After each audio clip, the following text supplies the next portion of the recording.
Buenas noches, ministro Federico Sturzenegger. Bienvenido a Economistas. Muchas gracias por estar acá con nosotros.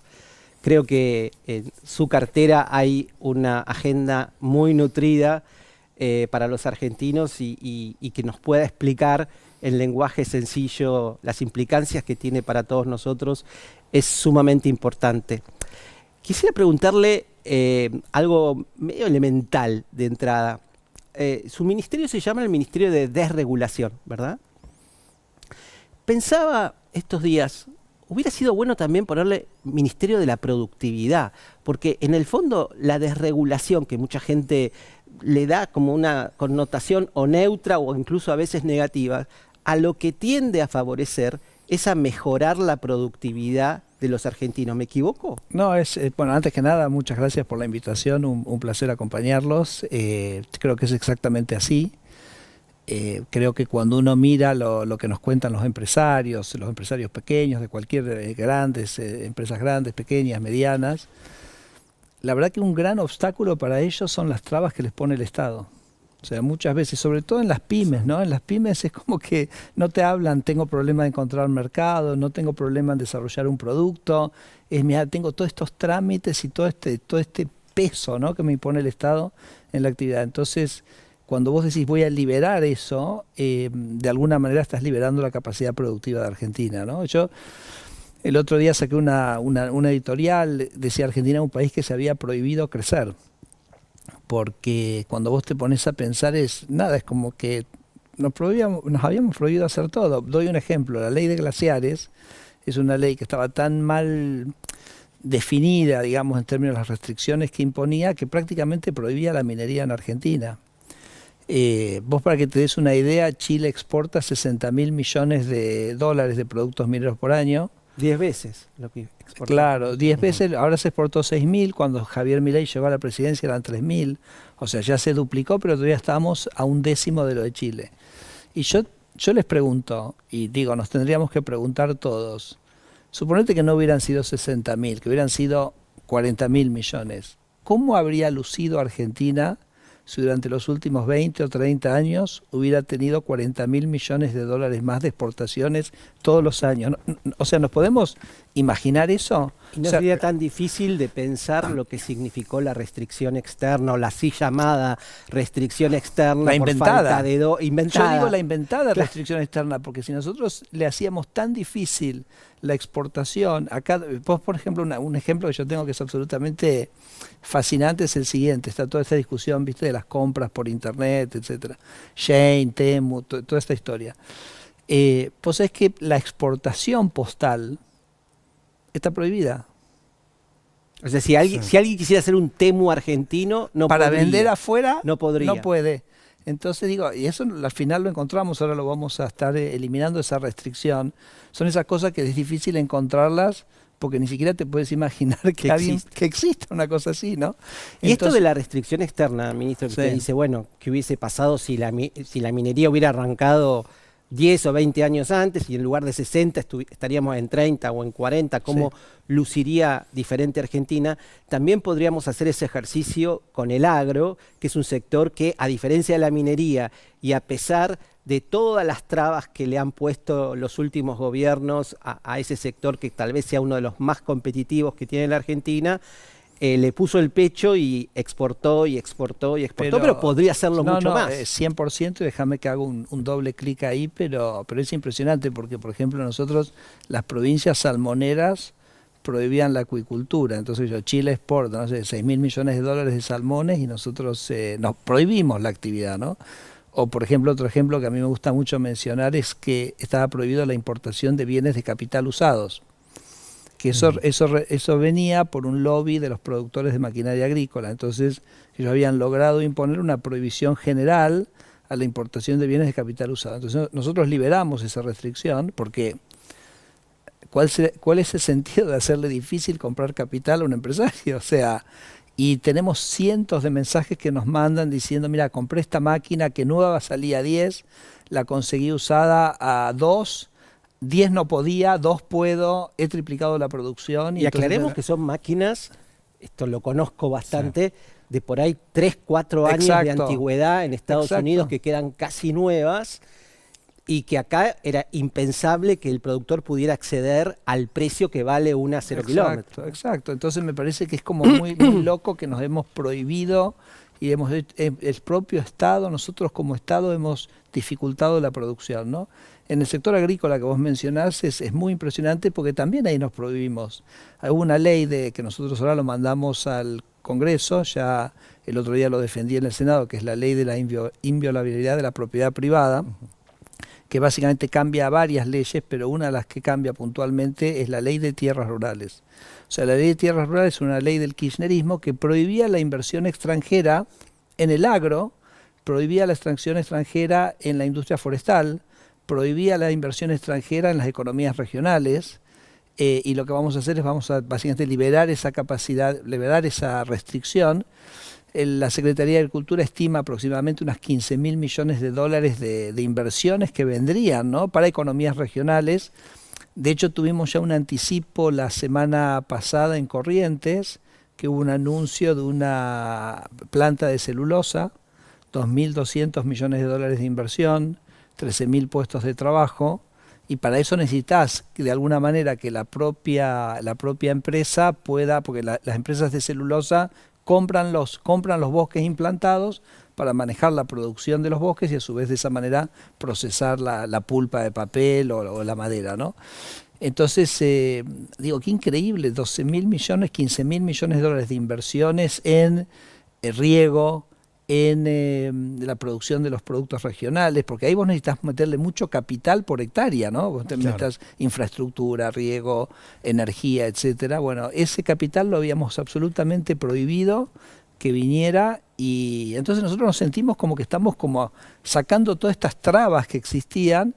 Bueno, y el resultado, mira, el resultado yo creo que está a la vista, más allá que por supuesto es disparidad, no llega exactamente igual a todas las personas, eso también hay que decirlo. Pero Argentina ya no solo lleva 2 años de crecimiento, porque en el primer año, en el 2024, creció 6,6%, en el 2025 3,5%, pero quizás un aspecto que me parece cada vez empieza a lucir más evidente, que este es un proceso de recuperación económica que está liderado por las exportaciones. O sea, cuando uno mira los distintos componentes del producto, el que más está expandiéndose son las exportaciones, que a mí me parece que eso es algo tremendamente alentador, porque los procesos de crecimiento que están liderados por las exportaciones son los que son más sustentables en el largo plazo, ¿no? Los que sostienen que puedes dar 10, 15, 20 años creciendo, porque el mundo es gigantesco, entonces la posibilidad de, digamos, vender tus productos al mundo es ilimitada.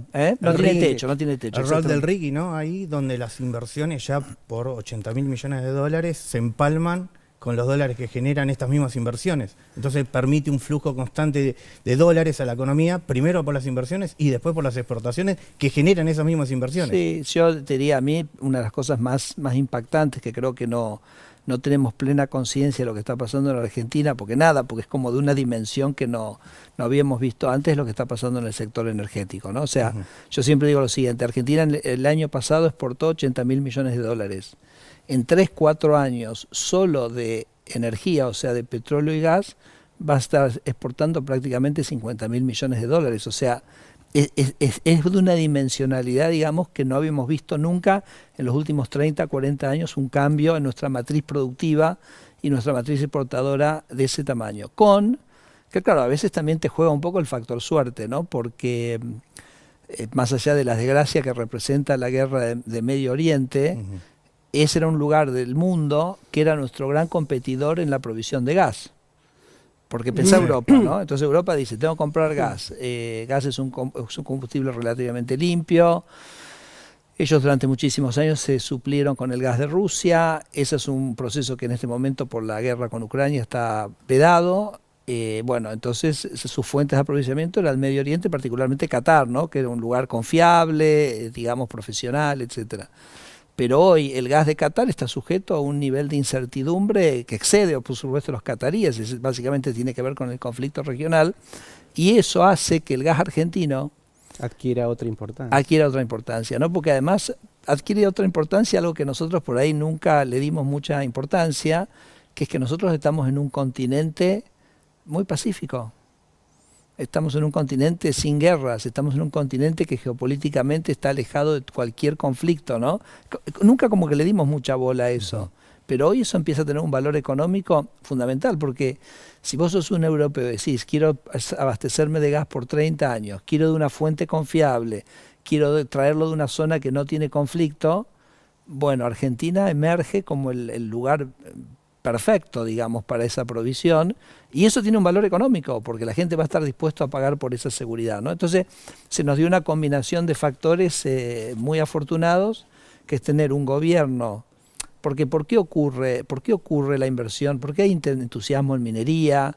¿Por qué ese entusiasmo en minería se va, digamos, a trasladar, por ejemplo, a un entusiasmo a comprar el Belgrano Cargas, lo cual nos va a permitir rearmar la estructura logística del norte del país? Digamos, ¿por qué ahora una empresa dice, bueno, hago el puerto en Barranqueras para sacar la producción de granos del norte del país, no de Rosario, sino de Chaco? ¿Por qué se produce que la industria de hidrocarburos te dice, voy a invertir 80.000 millones de dólares en los próximos años en energía? Porque Argentina hoy está poniendo sobre la mesa algo que nunca puso, algo que nunca tuvo en los últimos 40 años, que es un gobierno y una sociedad que dice, voy a respetar el derecho de propiedad. Voy a respetar, si hay un contrato lo voy a respetar, porque claro, si vos vas a hacer minería, lo que más necesitas, el elemento más importante, además por supuesto de tener el mineral, que en el caso nuestro es obvio que está, porque si los chilenos exportan 60.000 y son las mismas montañas, es obvio que está, es el derecho de propiedad, es decir, yo voy a invertir 10.000 millones de dólares y necesito estar seguro que a mí me van a respetar las reglas de juego, ¿no? Entonces yo creo que el presidente Milei, el superávit fiscal, el proyecto de desregulación y libertad económica, todos alimentan la sensación de que este es un país que por primera vez va a empezar a cumplir con sus contratos y va a respetar los derechos de propiedad. Perdón, digo una cosita más. Si vos vas al gobierno de Alberto Fernández, era un gobierno que militaba básicamente la reestructuración de la deuda y no cumplir con los contratos de la deuda, eso tiene un costo tremendo. Porque eso quiere decir que este es un país que no respeta los contratos, que no está dispuesto a si le conviene o no le conviene, o por lo que sea, o por ideología, va a romper un contrato. Entonces, si vos tenés un gobierno que te da esa imagen, no es un lugar donde vos podés invertir en minería, no es un lugar donde vos podés hundir 10.000, 15.000 millones de dólares en un proyecto a 30 años, ni tampoco en energía, ¿no? Entonces, todo ese, me parece que es ese insumo, el de una sociedad donde vos puedas confiar que venís a invertir y se te van a respetar las reglas de juego, es lo novedoso. Yo ahí le agregaría algo, ministro. Te habla de la propiedad privada y le podría hacer como una expansión a ese rulo y hablar de la propiedad intelectual, porque acá hay algo muy novedoso en la Argentina, y se lo dice alguien que estuvo 40 años vinculado al mercado farmacéutico primero y al mercado agropecuario después. Y es que la Argentina siempre buscó la forma de evadir el respeto a la propiedad intelectual. Y uno podría decir, para la gente que nos está mirando, ¿qué significa esto, no? Yo lo que podría traducir, pero me gustaría su palabra, es postergación de inversiones durante años y años de muchas empresas que dicen, ¿por qué voy a invertir en investigación y desarrollo científico en la Argentina si no hay ninguna garantía de que yo pueda obtener un incentivo monetario de esa inversión? Te doy dos dimensiones de ese tema, porque la propiedad intelectual, si hablamos de la propiedad privada, y pensá que Javier Milei, cuando él hizo el Consejo de Mayo y digamos el Acuerdo de Mayo, ¿cuál era el primer punto? El respeto a la propiedad privada, ¿no? Entonces, digamos, fíjate que el presidente lo tiene, además el presidente dice, una sociedad se construye sobre la base de la propiedad privada, porque la propiedad privada es lo que permite, digamos, el acrecentamiento y la generación de tiene que ver con este concepto de la moral, ¿no? Como principio rector. Claro, porque él lo que dice es que los principios morales son el de la libertad y el respeto a la vida, ¿no? El respeto a la vida es que, digamos, que tenés libertad, pero no tenés la libertad para agredir a otro. Y tanto, digamos, la libertad y la no agresión son los pilares del derecho de propiedad. Exacto. ¿No? Entonces yo tengo la libertad para usar mis bienes y nadie puede agredir y nadie puede venir a sacármelos, ¿no? Entonces, por eso él dice que el capitalismo tiene esa base moral. Pero entonces la propiedad privada es parte de eso. Entonces, déjame darte dos ejemplos que me parecen interesantes. El primero es Nosotros, por ejemplo, en el uso de nuestras semillas en el agro, digo, porque hace esa relación, además eso es de donde venís vos, ¿no? Recordemos que en la Argentina se siembran casi 20 millones de hectáreas de soja y casi 6 o 7 millones de hectáreas de trigo, y que en su mayor parte, digamos, eso involucra una investigación genética, en algunos casos biotecnológica, que no se remunera en la Argentina, a diferencia de Brasil o Estados Unidos. Sí, de casi todos los países del mundo, ¿no? Pero te lo voy a dar con un ejemplo que me parece que por ahí te permite ilustrar de qué estamos hablando. En el caso del algodón, ¿ok? Que es, bueno, sabemos, Chaco, Argentina produce algodón, es muy interesante, pero el rendimiento es ponerle 600 kilos por hectárea de algodón. Cruzás la frontera a Brasil en una zona que es bastante parecida, y el rendimiento del algodón es 1.400 kilos por hectárea. ¿Y eso cómo se llama? Pucha, ¿cómo puede ser que 600 acá y 1.400? ¿Cuál es la diferencia? La diferencia son los agricultores, no, para nada. Los nuestros son igual de buenos o mejores que los de allá, ¿no? Las condiciones geológicas, geográficas, parecidas. Probablemente sean mejores las nuestras que las de Brasil. El tema es que los brasileños usan una semilla que ha sido desarrollada a través de la investigación y desarrollo que permite generar mayor rendimiento. Esa semilla, ¿por qué no viene acá? Porque, como vos decías, no hay respeto al derecho de propiedad intelectual, o sea, no tenés manera vos de apropiarte el valor de esa investigación. Entonces yo creo que ese es un tema que Argentina tiene que resolver. Nosotros... ¿En qué proceso estamos? Estamos en un proceso, ya te diría, casi final. ¿Nos puede adelantar algo? Sí, me parece que nosotros lo que vamos a hacer es transferir, digamos, el control al sector privado, que es el que tiene capacidad, porque el sector público no tiene ninguna capacidad para hacer una auditoría de esto, de quién usa, quién no usa, pero también me parece que tenemos que encontrar un balance bastante interesante, en el sentido que, o por lo menos a nosotros nos gusta pensarlo. También lo hicimos así cuando hicimos el cambio en la propiedad intelectual de medicamentos, que es hacia adelante. Entonces, mira, vos si querés seguir usando lo que usás ahora, no pagás. Hace tranquilo. O sea, todo lo que está ahora, digamos, es como que está, ¿ok? Ahora, si alguien quiere traer una semilla que en vez de producir 600, produce 1.400 y al productor le conviene hacer eso y decide voluntariamente hacerlo, pagás. Entonces que haya un esquema de control de eso, para que esa propiedad intelectual se pueda, digamos, remunerar. Repito, ¿no querés eso? Perfecto, seguís no hay usando problema. lo anterior. Seguís usando lo anterior. Entonces, me parece que ese es un balance bastante interesante. Sin cambio de ley, ¿eso es factible? Sí, es totalmente, porque la ley en realidad ya, digamos, obliga a la remuneración. O sea, el motivo por el cual la ley nunca se había aplicado es porque no había manera de fiscalizar, el gobierno no tenía manera de fiscalizar, y como vos sabés, hoy ha cambiado muchísimo la capacidad de fiscalizar, porque hoy, básicamente, para saber si vos estás usando una semilla o no, vos sacás una muestra del camión, lo ponés, a ver, digo, estoy exagerando, pero es casi como que lo ponés sobre el celular, saca una foto, y hoy con inteligencia artificial se determina qué semilla es, ¿no? Entonces ha cambiado mucho la tecnología de fiscalización, pero me parece que nos gustaría trabajar con esta idea de decir, todo lo que está ahora queda igual, pero para futuro generemos el marco de propiedad intelectual para que eso que es novedoso, que es nuevo, que nos permita subir la producción pueda estar. Y eso nosotros estamos estimando que le aportaría también a las exportaciones argentinas unos 4.000, 5.000 millones de dólares, ¿no? Porque... Y traería inversiones. Y traería inversiones, etc. Esa es una dimensión que me parece interesante, la propiedad intelectual. Y la otra que me parece también interesante es una discusión que se ha dado estas últimas semanas sobre el PCT, que por ahí la gente dice qué es eso, ¿no? Y que además, he leído chats que si uno los imprimiera llevarían varios kilómetros. Sí, no, igual me parece como que se planteó mal, porque se plantea como un tema que tiene que ver con los medicamentos, y para mí excede totalmente. Casi te diría que los medicamentos es casi un pie de página en esa discusión, y déjame explicarlo porque me parece, te agradezco que me des la oportunidad, el espacio para explicar eso. El PCT básicamente no es un sistema de aprobación de patentes, sino es un sistema para vos presentar una patente. Entonces vos, cuando presentás una patente, si sos un país PCT, básicamente cuando vos presentás es como que presentaste en todos los países. Ministro, aclarémosle a la gente, ¿cuántos países hay que adhirieron a este tratado de respeto de la propiedad intelectual y cuántos que no? Mira, es más fácil decirme cuántos no. por eso se lo pregunto. Somos Argentina, creo que es Paraguay, Venezuela, Etiopía, Sudán, y es decir, estamos en el club de los perdedores. O sea, no estoy diciendo de algo que o sea, Brasil está, Chile está, Uruguay está, Colombia está, México es está. importante o sea, aclararlo, ¿no? Es muy importante. Entonces, digamos, es como lo que es todo el mundo. Pero ahora lo voy a explicar por qué están.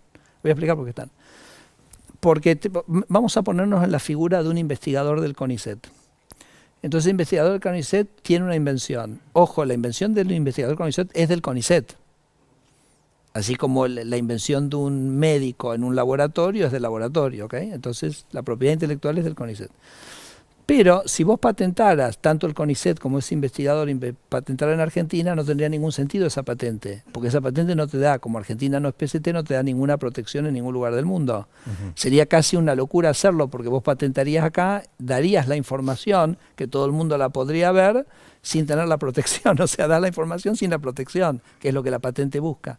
Entonces, ¿qué hace el investigador del CONICET? Se va a Brasil y lo patenta en Brasil, o se va a Chile, lo patenta en Chile, o se va a Estados Unidos y lo patenta en Delaware.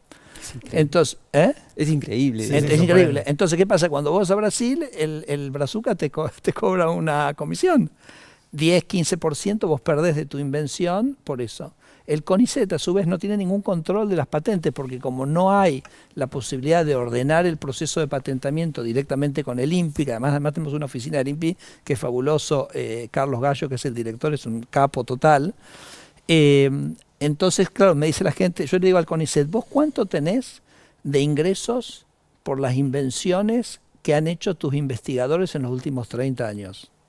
Porque es una pregunta válida, ¿correcto? Claro. Entonces tenemos un montón, hemos puesto un montón de recursos, tenemos un montón de científicos, bueno, hay muchos en ciencias sociales, pero hay muchos en las ciencias duras que inventan cosas, que hacen cosas interesantes, y entonces me dice, prácticamente no tenemos nada. Claro, porque no tenemos ninguna capacidad de controlar el proceso de invención y de propiedad intelectual, porque no somos parte de PCT, ¿no? Entonces, me parece que toda esta discusión del PCT se ha planteado mucho en términos del tema de un común conflicto de los laboratorios, etcétera, pero me parece que excede extraordinariamente eso, sino que es el vehículo que tienen los científicos argentinos, y además te diría, los industriales argentinos, porque si vos sos una empresa en Rafaela que hace válvulas y diseñaste una válvula nueva, la querés patentar, ¿correcto? Entonces una cosa que tu país te ofrezca, vení a la oficina, listo, venite al INPI, la patentás y la tenés, y tenés protección en el mundo de eso, y otra que vos desde Rafaela te vas a decir, bueno, a ver, tengo que contratar un abogado en Estados Unidos, en Delaware, para patentarme el producto, porque acá no tiene sentido que lo haga. Pero igualmente, Federico, para pensarlo en términos de medicamentos, que es lo que más se acerca a la gente, hay algunos periodistas que han escrito editoriales por estos días diciendo que lo que estaría mal de adherir a este tratado es que entonces los precios de los medicamentos se irían por las nubes. Sí. Lo que yo veo es que sin haber tenido respeto a las patentes, los precios de los medicamentos supuestamente producidos por laboratorios nacionales sin respetar la propiedad intelectual, se posicionan un 5% debajo de los internacionales, es decir, que no hubo ninguna ventaja concreta para la gente. No, es mucho peor que eso, Antonio, porque los medicamentos en Argentina salen en promedio 5 veces lo que valen en España. Además. O sea, no 5% bajo, valen 5 veces lo que vale en España. Ni te digo si lo comparamos con India, que están 20 veces más caro que en India, la mitad del continente asiático se cura con los remedios de India. O sea, India tiene una industria... ¿Por qué nunca pudimos avanzar con importación? No, por eso digo, entonces me parece, muchos de los remedios que se venden en Argentina son remedios que no tienen patente, que la patente venció hace décadas. Que la amoxicilina, por decirte algo, es un producto que la patente vendió hace años. Entonces, nosotros estamos combinando una situación de no propiedad intelectual, pero al mismo tiempo con un mercado local que está bastante, digamos, trabado en sus posibilidades. Que la verdad que venimos trabajando desde el primer momento del gobierno para ir destrabando ese mercado. Por ejemplo, el tema, por ejemplo, de que se pueda vender medicamentos online, entonces que vos puedas, digamos, tener, digamos, todo el listado de precios, que vos te aparezca en la pantalla y veas todos los precios, que puedas elegir el que es más barato, como para generar más competencia interna. ¿Qué traba? No, eso está ocurriendo, de a poco está ocurriendo.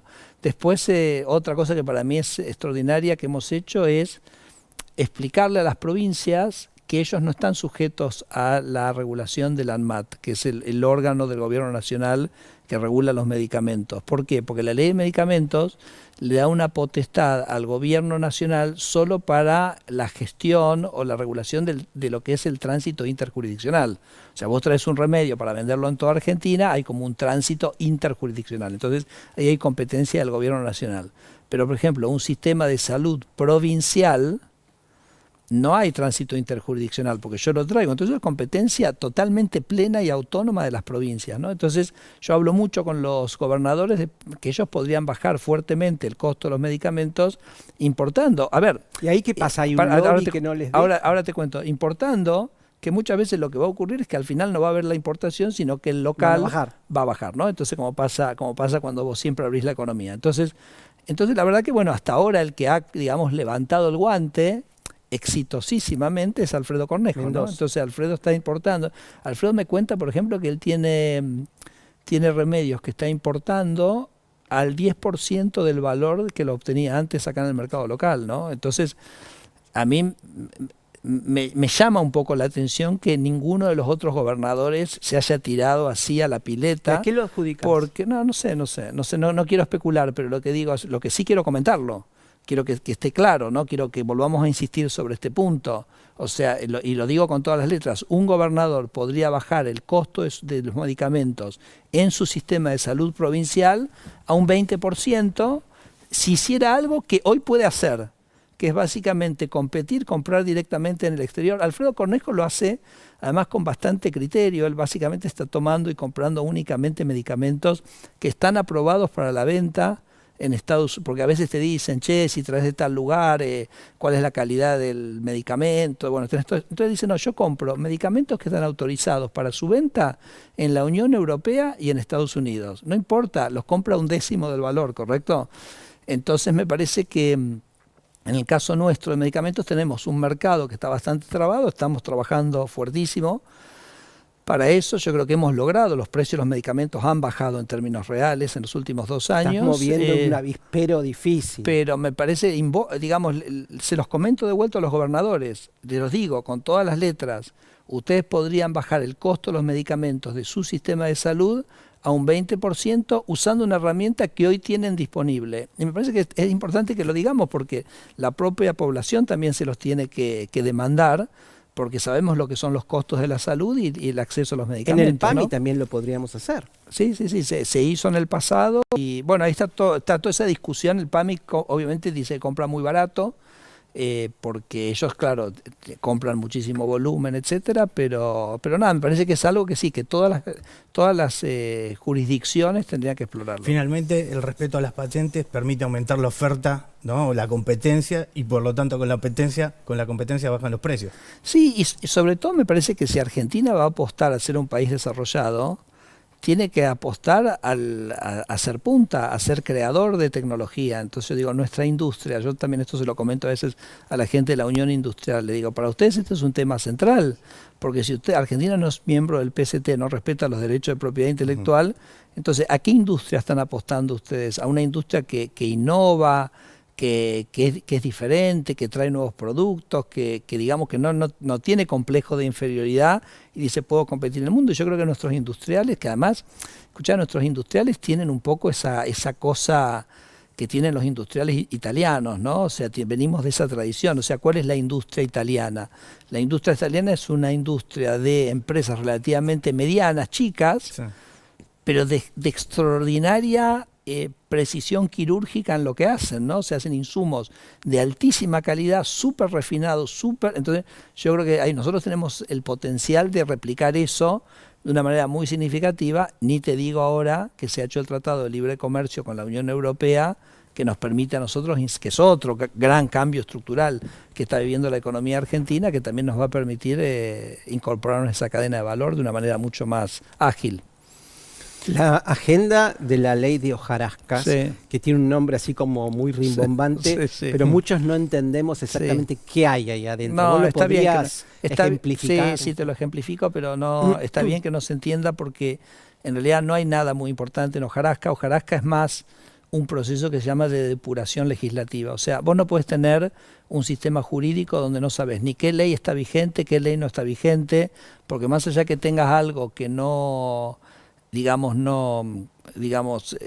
alguien piensa que no está en uso, etcétera, después un día viene alguien y te lo pone, ¿no? Entonces, por ejemplo, había una ley, del vino, entonces, que decía que el vino turista, que vos a los turistas les tenías que vender un vino así, así, y bueno, estaba ahí, nadie se había olvidado, y un día Moreno la reflotó y dijo, listo, vamos a usar esto, y entonces empezó a poner restricciones a cómo comercializar el vino, etcétera, ¿no? En los restaurantes, bueno, todo un bolón que armó. Entonces me parece que es muy importante que nosotros empecemos un proceso de depuración del sistema legislativo, de decir, bueno, estas son las leyes que están vigentes, estas son las que no. El último esfuerzo que se hizo fue en el año 2014, en ese sentido que se emitió un digesto jurídico, así que tomalo. Después hay cosas como curiosas, ¿no? Por ejemplo, nosotros tenemos una ley que está motivada por el lobizón, eso lo sabías, por ejemplo. Bueno, entonces, nada, hay cosas muy locas, pero nada muy importante ahí. Simplemente tomarlo como un proceso. De hecho, ayer se dictaminó este proyecto en diputados y muchos diputados dijeron, bueno, se olvidaron esta, bueno, listo, entonces quizás haya una hojarasca 2, una hojarasca 3, pero tomarlo como un proceso que la verdad que debiera ser una cosa continua del Congreso. De hecho, que es este proceso de depuración y de sacar aquellas leyes que nunca se reglamentaron, ¿para qué las tenemos? O sea, obviamente no sirvieron, ¿no? Hay países o estados o jurisdicciones políticas que hacen algo mucho más drástico. Por ejemplo, no estoy proponiendo esto, pero lo doy como un ejemplo que es interesante. Por ejemplo, el estado de Texas tiene una ley que se llama la cláusula atardecer, Sunset Clause. Y básicamente dice que a los 2 años de emitir una ley, la ley cae. O sea, claro, automáticamente la ley cae. Entonces, a menos que el Congreso se exprese y diga explícitamente, proactivamente, esta ley la quiero mantener, ¿no? Entonces como que te cambia un poco, o sea, fuerza este proceso de revisión normativa, que me parece que todas las jurisdicciones lo debieran hacer. Bueno, eso es hojarasca, no es mucho perfecto más. Yo te quiero hacer una última pregunta de mi parte y seguramente tendrá alguna otra, Ramiro. En materia de agenda de regulación, no sé si es exactamente dentro de tu ministerio o no, vos me lo aclararás, pero lo que fue la reforma laboral me parece que fue un enorme paso hacia adelante en ese proceso para devolverle competitividad y flexibilidad al sector privado. Me pregunto si también entra dentro de la órbita del Ministerio de Desregulación una simplificación o un cambio impositivo, o eso no entra dentro de te digo una cosa, la reforma laboral sí, creo que fue un paso muy importante. Tiene 2 dimensiones para mí la reforma laboral. Una es el funcionamiento propio del mercado de trabajo, que son los cambios que hicimos a la ley de contrato de trabajo. Tiene otra parte que para mí es todavía más importante, que es los cambios a la negociación colectiva. No tiene que ver tanto con la ley de contrato de trabajo, sino cómo se hacen los acuerdos salariales. ¿Por qué? Porque Argentina tiene una cosa que pocos países tienen, que son negociaciones que son de un sindicato nacional, por rubro.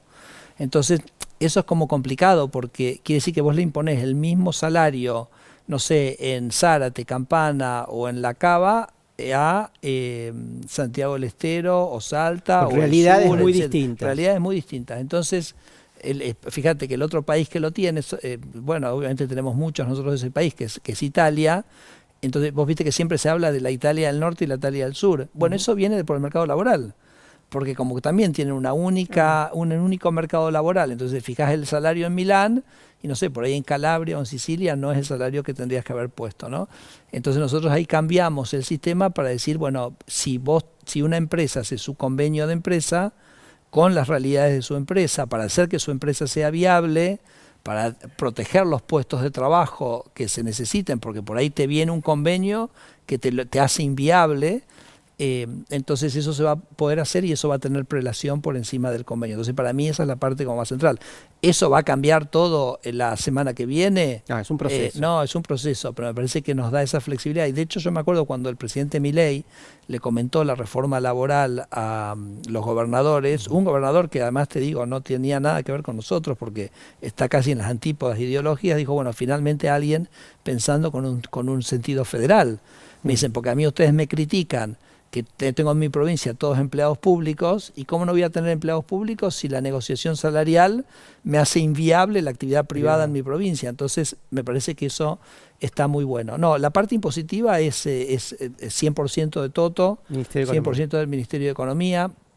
Una cosa que sí me parece que es importante tener presente es que el presidente nunca va a poner en riesgo el equilibrio fiscal. No, desde ya. Entonces, pero hay un tema de simplificación, sí, no solamente... hay tema de simplificación, sí, reducción. Lo que te iba a decir es que, claro, las reducciones van a tener que ir de la mano de que el crecimiento económico dé espacio para reducción impositivas, o la propia motosierra de espacio. Nosotros, un poco el plan nuestro, nosotros estamos pensando en un mes un proyecto más amplio de desregulación, porque acordate que nosotros hicimos desregulaciones muy amplias con el DNU 70 y la ley bases, pero después después acordate que la ley bases nos dio las facultades delegadas, que nos permitió por un año también hacer bastantes cosas. Pero después, si no, como que recién ahora podemos volver al Congreso a plantear cambios normativos, como fue ley de glaciares, que te destraba la minería, la reforma laboral, que me parece que es absolutamente central, y el mes que viene vamos a estar enviando una ley bastante amplia de desregulación. O sea, volvemos, digamos, a hacer como un nuevo paso en el tema de regulación, que abarca muchísimas áreas muy diferentes de la economía, pero todo volviendo al comienzo de la conversación: eliminar trabas, eliminar barreras, eliminar dificultades, bajar costos. Porque yo digo una cosa, si me permitís, sí, antes de ir a Ramiro. Los economistas, este programa se llama Economistas, ahí estoy viendo el cartel que dice economista, ¿no? Entonces los economistas, que el tipo de cambio, ¿viste? Están todo el tiempo discutiendo, ¿no? Y después se sorprenden que este es un crecimiento, como decíamos, que está liderado por las exportaciones, o que las exportaciones industriales están creciendo 20-30%, o que las exportaciones de las pymes están creciendo 20-30%. Entonces, yo digo, es imposible pensar Argentina sin pensar todas estas trabas que vos estás sacando, ¿no? Porque si vos a un productor que exportaba y le permitiste ahora comprar una maquinaria un sexto o un tercio del valor que cobraba antes, y eso es productividad, ¿correcto? O sacás los bitrenes y entonces el costo de logística se lo bajaste 40%, o vamos a hacer una reforma de la ley de cabotaje, que mirá lo que te voy a decir: la ley de cabotaje para el norte del país, Santiago Cero para arriba, es como equivalente a bajar las retenciones 8 puntos. Porque bajás el costo. O sea, si vos bajás el costo de transporte, imagínate una maderera en Misiones que tiene que subir su madera en un camión y llevarlo, ponerle a Zárate, sí, ¿ok?